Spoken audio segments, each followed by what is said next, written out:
сделали операцию,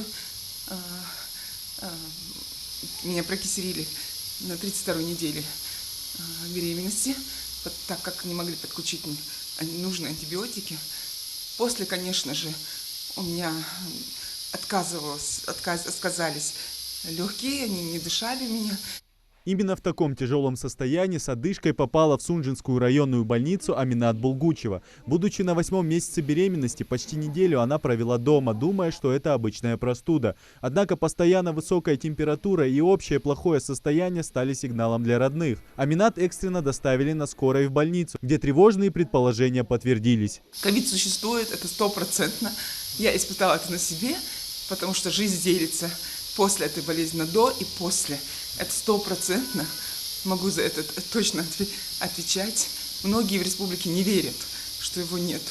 Но я точно могу заверить, что прошла я через эту боль, через это испытание.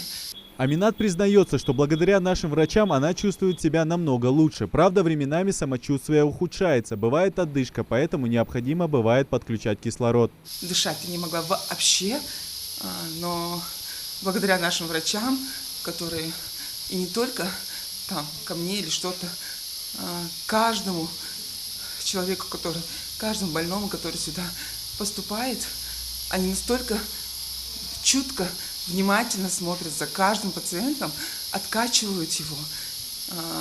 Очень хочется поблагодарить каждого из них. София Ганижева в ковид-отделении уже больше недели. Чувствуя слабость, женщина больше времени стала проводить дома. Когда дыхание стало тяжелым, все же решилась обратиться в больницу. Причина заражения, как признается София, собственная неосторожность. Самочувствие ее резко ухудшилось, когда она побывала на похоронах. Попала по своей глупости, если сказать.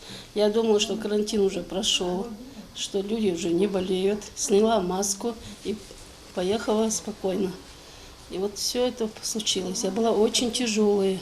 Я вообще больной человек, вхожу в группу риска. Риск, так как я диабетчица. Но я виновата сама. И хотела бы обратиться к нашим жителям республики. Это очень тяжелая болезнь, это невыносимая болезнь.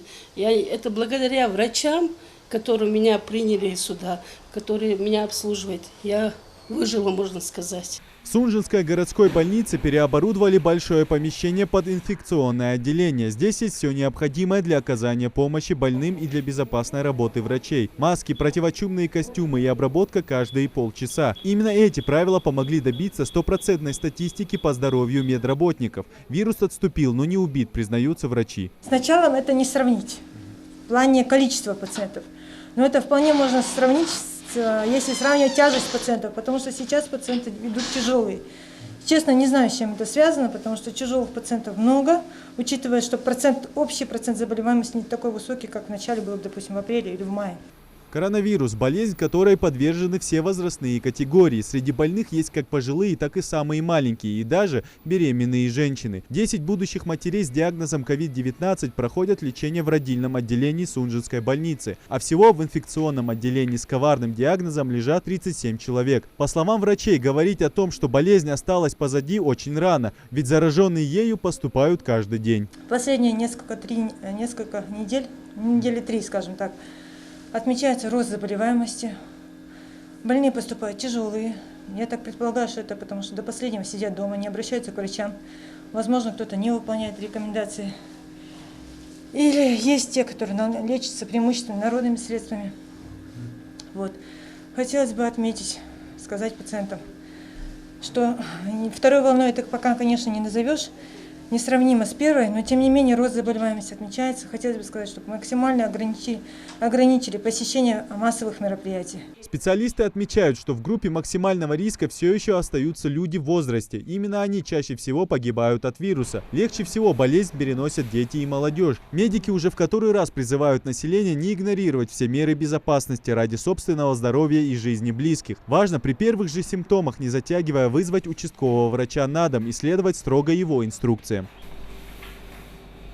С волной заболевания вирусом короны нельзя забывать о других, не менее страшных болезнях. К примеру, полиомиелит – тяжелейшее инфекционное заболевание, поражающее преимущественно детей раннего и среднего возрастов. Лекарства от этой болезни нет, поэтому единственный способ победить ее – своевременное прививание. Эсет Хашигульгова работает в детском отделении уже больше десятка лет. Сейчас именно тот период, когда нужно прививать детей, поэтому работа у нее не впроворот. Обязательно нужно прививать детей от полиомиелита, так как у нас сейчас в последнее время есть случаи полиомиелита, где дети парализованы. В основном у нас есть комплексный укол пентаксим, куда входит комплекс дифтерино-столбнячная и инактивированная полиомиелитная вакцина. И начинается, конечно, с 3-месячного возраста. Вот это тоже компактный укол. Массовая вакцинация стартовала 20 июня и продлится до 1 августа. Врачи призывают родителей не отказываться от профилактических прививок, ведь в случае заражения будет уже поздно. Идрис Ижиев, Новости 24.